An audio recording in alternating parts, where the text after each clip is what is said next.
ito po yung anak ko, si Princess Bina Barba. Yan. Noong 2006, nagkasakit po yung anak ko. Hindi po ma-diagnose ng mga doktor kung ano pong sakit ng anak ko.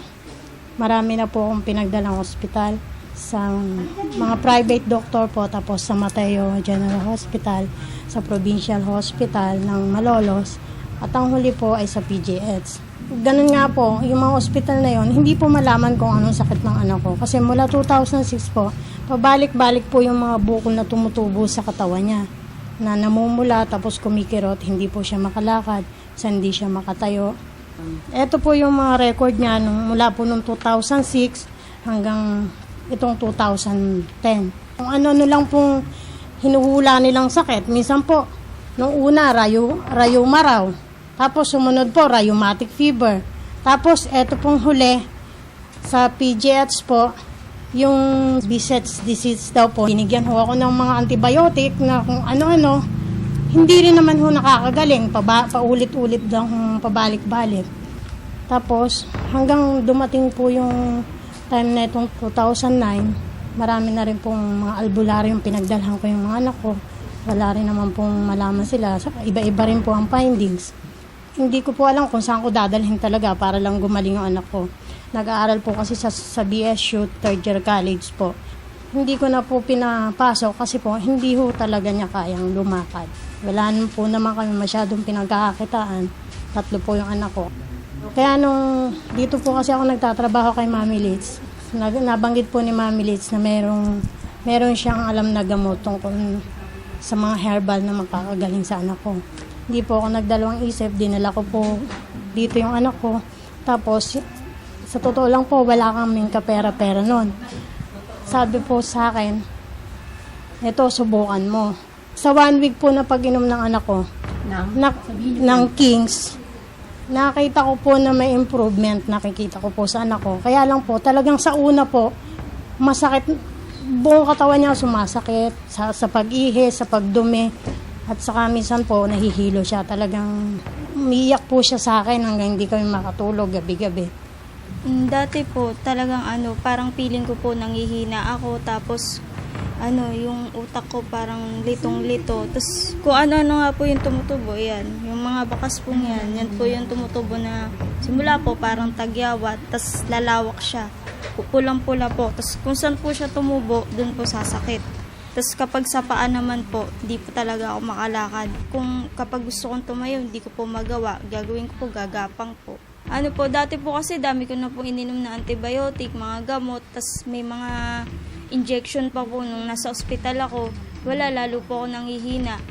Kaya nung inirekomenda po sa amin yung Kings, talaga pong hindi na ako na kahit anong lasa niyan, iinumin ko, basta gumaling lang ako. Binababad ko po muna sa dila kahit ilang segundo lang o ilang minuto. Tapos po, sabay lulunukin po. Nung pagkainom ko po nun sumasakit yung mga ugat ko para pong yung ini-injection na gamot.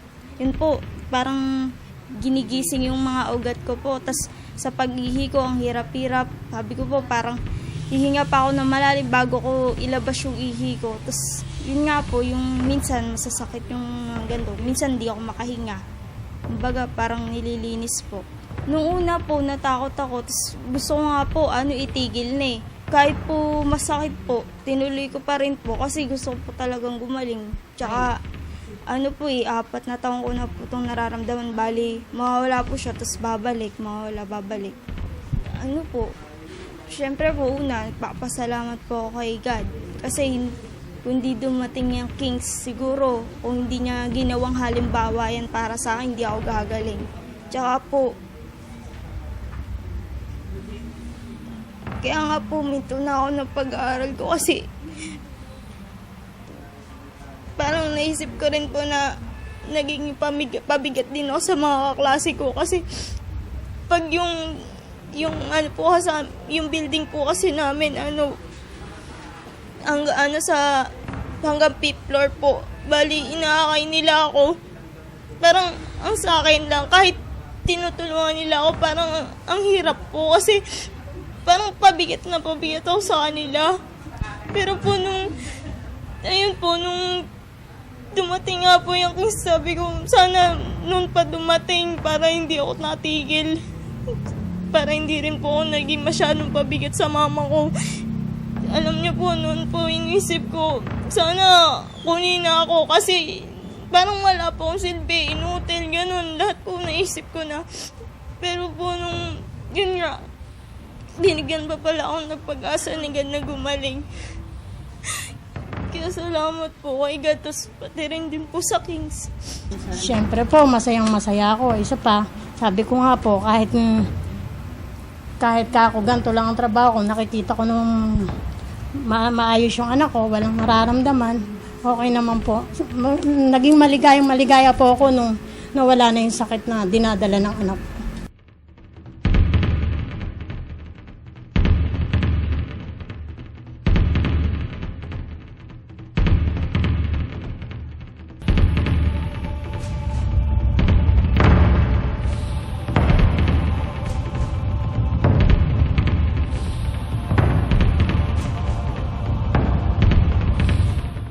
Minabuti ko po sapagkat kung pupunta pa kayo sa main office, napakalayo. Kaya naglagay po kami yung pong cell number na nakalathala sa ilalim ng screen na ito.